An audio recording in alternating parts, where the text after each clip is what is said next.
नमस्कार विद्यार्थी मित्रों, myself Ojha Rohit from Pioneer School. Last વિડિયોમાં આપણે પોઈન્ટ ઓફ ટાઈમ અને ડ્યુરેશન ઓફ ટાઈમ સમજ્યા હતા। એની અંદર બહુ મહત્વની વાત મેં તમને કહી હતી કે પોઈન્ટ ઓફ ટાઈમ અને duration of time. Point of ટાઈમમાં આપણે સિન્સ વર્ડ્સનો ઉપયોગ કરીને આપણે વાક્ય બનાવવાનું છે, જ્યારે ડ્યુરેશન ઓફ ટાઈમમાં આપણે ફોર અને હાઉ લોંગથી વાક્ય બનાવવાનું છે, બરાબર। અને હવે આજે આપણે ડિસ્ક્રાઇબિંગ ફ્રીક્વન્સી ઓફ એક્શન, બરાબર છે વિદ્યાર્થી મિત્રો। તો આ જે ફંક્શન છે એની અંદર આપણે કોઈ પણ કાર્ય, એક્શન એટલે કાર્યની આવૃત્તિ સમજીએ વિદ્યાર્થી મિત્રો, દર્શાવવા માટે। કાર્યની આવૃત્તિ દર્શાવવા માટે ધેટ મીન્સ કોઈ પણ એક્શન, કોઈ પણ કાર્ય આપેલું છે એનો આવૃત્તિ એટલે સમય, બરાબર છે। કોઈ પણ એક્શન આપેલી છે, કોઈ કાર્ય કર્યું છે તો એનો સમય, તો આપણે એ આવૃત્તિને લગતા સમય દર્શક શબ્દો આપણે ખાસ આપણે ધ્યાન ઉપર લેવાના છે। તો આપણે શબ્દોને કહીએ છીએ કીવર્ડ, જે આપણે match the following, match the ફંક્શનમાં આપણે એ ખાસ યાદ રાખવાના છે। તો આપણા કીવર્ડ જે છે એ યાદ રાખવા ખૂબ જ જરૂરી છે। તો વિદ્યાર્થી મિત્રો જોઈએ કે કયા કયા શબ્દો છે, તો આપણે મોટા ભાગે સમજી લઈએ કે એક છે ઓલવેઝ એટલે કે હંમેશા, પછી સેલ્ડમ, ડેઈલી, usually,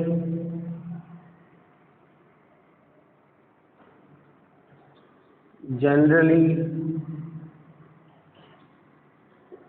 occasionally,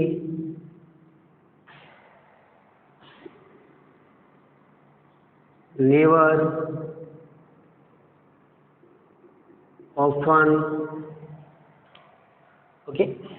હવે બધા શબ્દો આપણે યાદ રાખવા, મોટા ભાગના શબ્દો બધા એલવાય વાળા છે, તો આપણે એને ખાસ તો એલવાય વાળા શબ્દો તરીકે પણ ઓળખી શકીએ, જેથી આપણને ખ્યાલ આવે વિદ્યાર્થી મિત્રો। તો આપણે આ શબ્દોનો ઉપયોગ ડિસ્ક્રાઇબિંગ ફ્રીક્વન્સી ઓફ એક્શન એટલે કે કાર્યની આવૃત્તિ, જે પણ આપણે કાર્ય કરીએ છીએ એની જે સમયની જે માત્રા છે, સમય સાથેનો જે ક્રિયા છે, બરાબર છે, એ દર્શાવે છે, બરાબર। એ આ બધા શબ્દો આપણને દર્શાવે છે। Always, seldom, daily, usually, generally, occasionally, never, often, બરાબર છે। આ શબ્દનો આપણે આમાં ઉપયોગ કરવાનો છે, અને આ શબ્દ જ્યારે અંદર આપેલું હોય તો આપણા માટે ઓળખ પણ બની જશે। તો વિદ્યાર્થી મિત્રો ખાસ ધ્યાન રાખવું, બરાબર છે। તો આપણે આ શબ્દોને ધ્યાનમાં રાખવાના છે, અને મોટા ભાગે આ જે છે શબ્દો એ સાદા વર્તમાન કાળને લગતા છે, એટલે આપણા માટે એ પણ સહેલું બની જાય છે। તો જોઈએ વિદ્યાર્થી મિત્રો એક્ઝામ્પલ જોઈએ તો સામાન્ય આપણે જોઈએ કે આઈ કરતા છે, આઈ ઓલવેઝ આપણને આપી દીધું છે વાક્યની અંદર, અને પછી આપણને વાક્ય કમ્પ્લીટ કરવાનું છે। બીજો જોઈએ, ચલો આમાં પણ એ વર્ડ આપણને આપી દીધો છે, હી, નેવર, એક્ઝામ્પલ છે વિદ્યાર્થી મિત્રો,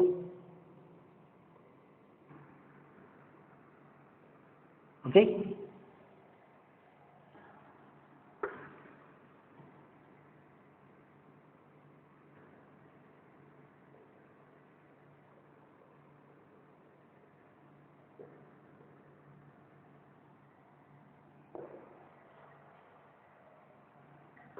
ચલો આ પણ એક્ઝામ્પલ છે, એમાં આપણે કોઈ શબ્દ આપણે લખ્યો નથી, બરાબર।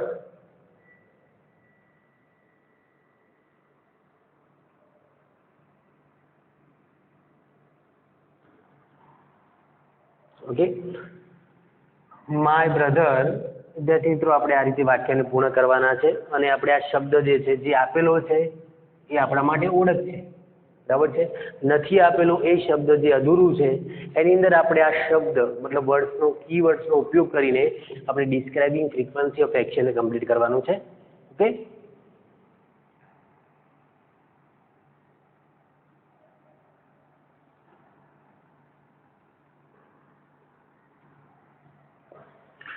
તો આ રીતે વિદ્યાર્થી મિત્રો આપણને એક્ઝામ્પલ આપેલા છે.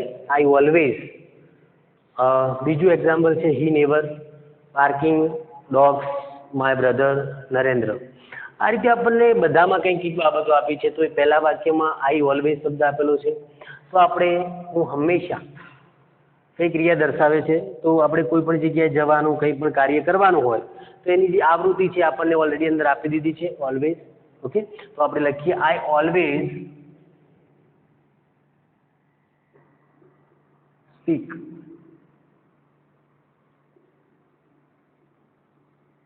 ગુજરાતી લેંગ્વેજ. હું હંમેશા ગુજરાતી ભાષા બોલું છું. તો વિદ્યાર્થી મિત્રો આપણને ઓલવેઝ જે વર્ડ છે આપણો, એ આપણો કીવર્ડ થતો, એટલા માટે આપણને વાક્ય લખવામાં પણ સરળતા છે. બરાબર. કદાચ કોઈ શબ્દમાં, મતલબ કોઈ વાક્યમાં આપણને આપેલું નથી તો આપણે જાતે ડિસાઈડ કરવાનું છે કે મારે વાક્ય શું બનાવવું છે. હું તમને વારંવાર કહું છું વિદ્યાર્થી મિત્રો કે આ વાક્ય મેં જે રીતે બનાવ્યું છે એ જ રીતે બનાવવું જરૂરી નથી. આપણને ખ્યાલ છે કે ઓલવેઝ આપણો કીવર્ડ મતલબ ઓળખ માટેનો મતલબ ફ્રીક્વન્સી ઓફ એક્શન માટે એની કાર્યની આવૃત્તિ દર્શાવે છે. તો આપણે સમજી લેવાનું છે કે ઓલવેઝ આપેલું છે, ત્યારબાદ આપણે શું મૂકવાનું છે. તો વિદ્યાર્થી મિત્રો વાક્ય રચના આપણને ખાસ આવડવી જરૂરી છે. અને આ વાક્ય મોસ્ટલી સાદા વર્તમાનકાળને લગતા વધારે હોય છે. He never drink. હવે અહીં આપણને નેવર આપ્યું છે તો આપણે હી આપેલું છે તો શું લખીએ વિદ્યાર્થી મિત્રો? S. He never drinks coffee. He never drinks coffee. તે કદાપી કોફી પીતો નથી. બરાબર છે. તો નેવર આપેલું છે. રાઈટ વિદ્યાર્થી મિત્રો. હવે લખ્યું છે barking dogs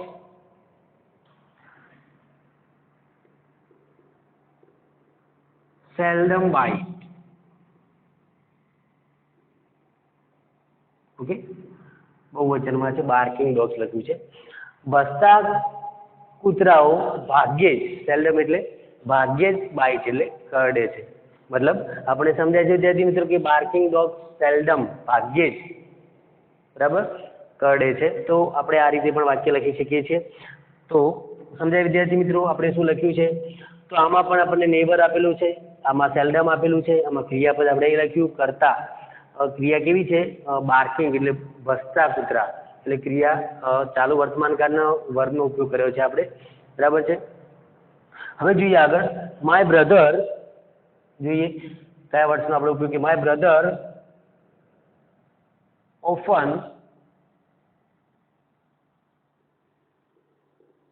go to temple in a week.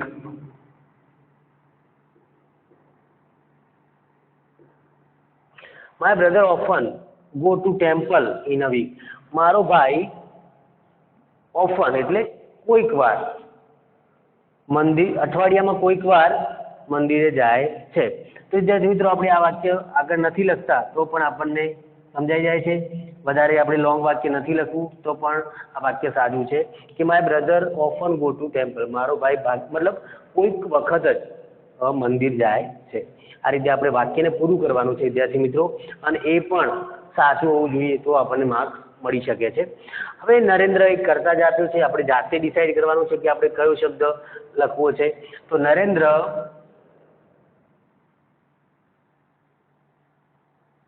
always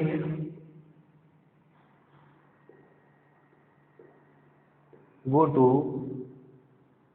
school. વિદ્યાર્થી મિત્રો આપણને ખ્યાલ આવે રીતે આપણે લખવાની કોશિશ કરવાની છે. તો Narendra always go to school. Narendra હંમેશા સ્કૂલ જાય છે. તો વિદ્યાર્થી મિત્રો આ છે આપણું ડિસ્ક્રાઇબિંગ ફ્રીક્વન્સી ઓફ એક્શન. કાર્યની આવૃત્તિ દર્શાવે છે અને આપણે બધા શબ્દો દરેક વાક્યમાં આપણને મૂક્યા છે મેં. બરાબર છે. આ છે આપણા કીવર્ડ. ધ્યાન આપવું ખાસ તો આપણને ખ્યાલ આવે. આપણે સેલ્ડમ અહીં લખેલું છે, ઓફન અહીં લખેલું છે, ઓલવેઝ લખ્યું છે, જનરલી ને ઓકેશનલી અને યુઝ્યુઅલી પણ આપણે વાક્યમાં આઈ યુઝ્યુઅલી સ્પીકિંગ ઇંગ્લિશ, હું સામાન્ય રીતે ઇંગ્લિશ બોલું છું. ઓકેશનલી, જનરલી આ બધા શબ્દોનો ઉપયોગ આપણે વાક્યમાં કરી શકીએ છીએ. ઓકે, તો આપણે ધ્યાન રાખો વિદ્યાર્થી મિત્રો. ચલો જોઈએ નેક્સ્ટ, સિકિંગ ઇન્ફોર્મેશન. અને બીજું છે એની અંદર જ છે inquiry as nature. Seeking information એટલે શું અને ઇન્ક્વાયરી એઝ નેચર એટલે શું? તો માહિતી મેળવવા માટે આપણને ખબર છે કે સિકિંગ ઇન્ફોર્મેશન તો માહિતી, કોઈ પણ જગ્યાની માહિતી મેળવવા માટે.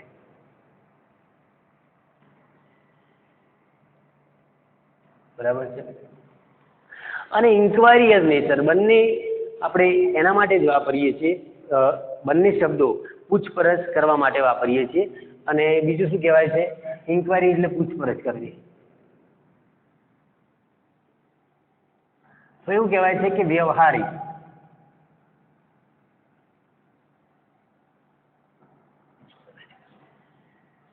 ચલો તો વ્યવહારિક પૂછપરછ કરવા માટે આપણે આ વાક્યમાં આપણે સિકિંગ ઇન્ફોર્મેશન અને ઇન્ક્વાયરી એઝ નેચરનો ઉપયોગ કરીએ છીએ.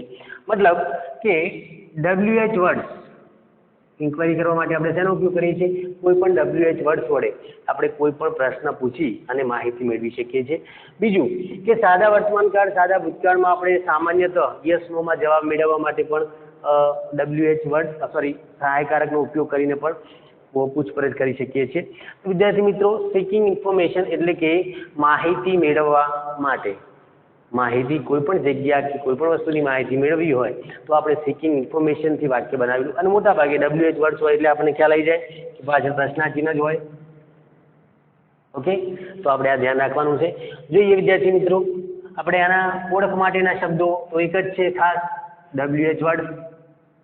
બરાબર છે. પછી એના સહાયકારક વડે પણ આપણે વાક્ય બનાવી શકીએ છીએ. તો બીજા કયા હોય છે કે ડુ, ડઝ. બરાબર છે.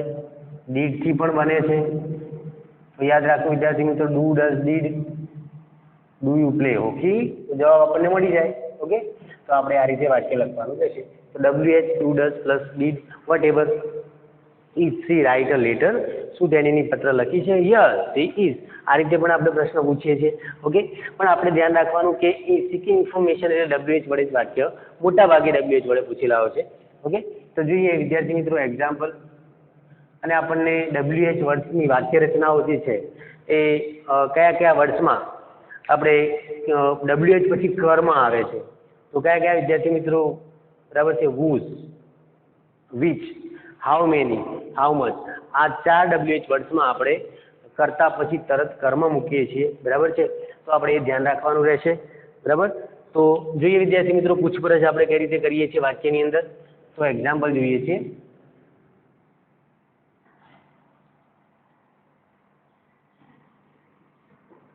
સોરી,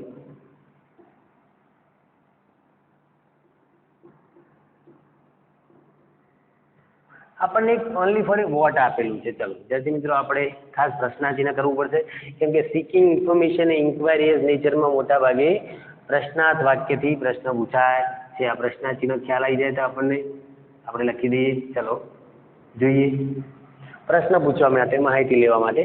પછી આપણે વેન, ડીડ આપણને સહાયકારક આપી દીધું છે.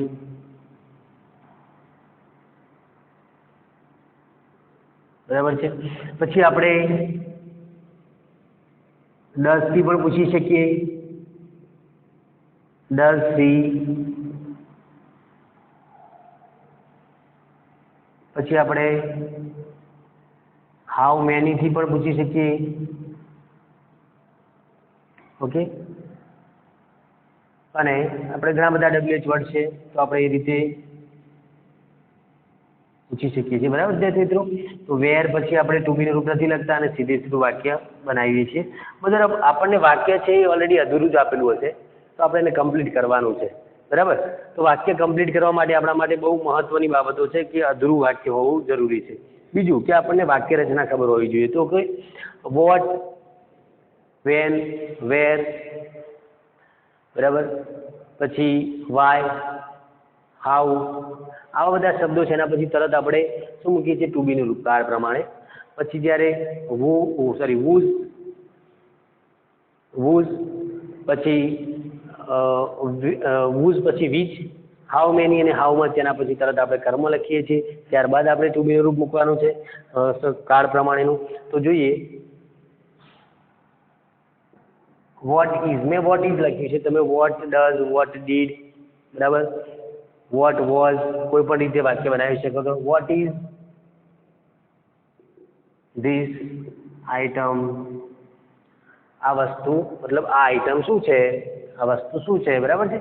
તો આ રીતે આપણે વાક્ય લખી દે. વોટ પછી ટુ બીનું રૂપ પછી ધીસ આઇટમ, એટલે આમાં કર્મ હોતું નથી, બરાબર, સીધું જ સૂચન થઈ જાય છે. What is this item. When did he play hockey, તે હોકી ક્યારે રમતો હતો, બરાબર છે.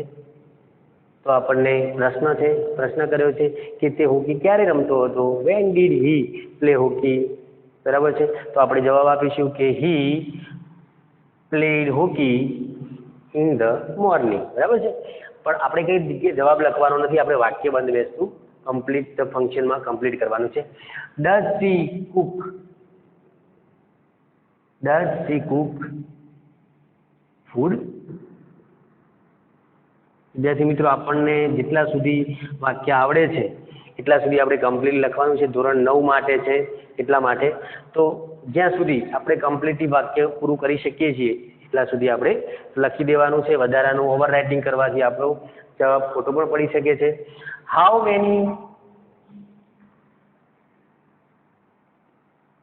Many books do you buy? How many books do you buy?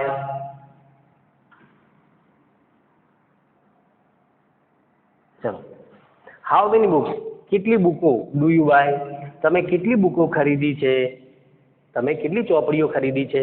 વિદ્યાર્થી મિત્રો, આપણને કીધું કે આપણે હાઉ મેની પછી મૂકીએ છીએ કર્મરૂપક શબ્દ, પછી આપણું સહાયકારક છે ડુડસ, મતલબ સાદા વર્તમાન કાળમાં છે. આપણે ડીડ મૂકીએ તો ભૂતકાળમાં બની જાય. આપણો વર્બ જે છે એ બદલાતો નથી. જ્યારે ડીડ આવે ત્યારે આપણું મૂળ ક્રિયાપદ આવે છે. તો આ રીતે આપણે ઇન્ક્વાયરી એઝ નેચર અને સિકિંગ ઇન્ફોર્મેશન સમજીએ છીએ. Where did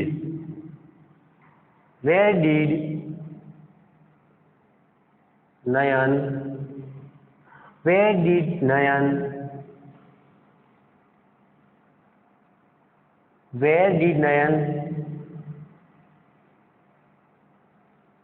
go to office? ક્યાં જાય છે, સોરી વિદ્યાર્થી મિત્રો, where did Nayan cut his hair? Okay, sorry વિદ્યાર્થી મિત્રો, થોડી by mistake. where did Nayan cut his hair? Nayan તેના વાળ ક્યાં કપાવતો હતો, બરાબર છે. વિદ્યાર્થી મિત્રો, આપણું છે વર્બ his hair, એટલે નયનના વાળ, મતલબ where did Nayan cut his hair.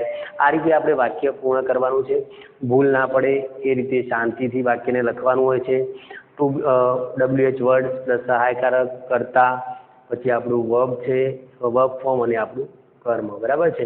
તો આ રીતે આપણે કમ્પ્લીટ ધ ફંક્શનની અંદર ધોરણ 9 માટે આ ટોપિક બિલકુલ નવો છે. વિદ્યાર્થી મિત્રો, મેં તમને કહ્યું છે કે તમને કાળની વાક્ય રચનાઓ પ્લસ જે બંધ બેસતું જે વાક્ય આપેલું હોય છે એની વાક્ય રચનાઓ આપણને ખ્યાલ હોય, પ્લસ આપણે જે વાક્ય બોલીએ છીએ, લખીએ છીએ, એની જે રિધમેટિક જે લય છે એ સાચો હોય તો આપણને કમ્પ્લીટ ધ ફંક્શનમાં આપણને ખ્યાલ આવી જશે. મેં તમને કીવર્ડ્સ કીધા છે, ખાસ યાદ રાખવા, જેથી આપણે મેચ ધ ફોલોઈંગ, જે વાક્યને મેચ કરવાનું છે, જોડવાનું છે, સાચું કયું છે એ આપણે લખી શકીએ છીએ. અને મેં તમને કહ્યું હતું કે હી નેવર ડ્રિંક્સ કોફી, મતલબ હી નેવર લખેલું હોય ત્યારબાદ આપણને કૌંસમાં આપેલું છે ડિસ્ક્રાઇબિંગ ફ્રીક્વન્સી ઓફ એક્શન, એ કૌંસમાં આપેલું જ હોય છે વિદ્યાર્થી મિત્રો. એટલે આપણે સીધું વાક્ય નથી લખવાનું, બરાબર છે. આપણને કૌંસમાં આ રીતે હું તમને સમજાવી દઉં. મેં પહેલા પણ તમને કહ્યું હતું કે ડિસ્ક્રાઇબિંગ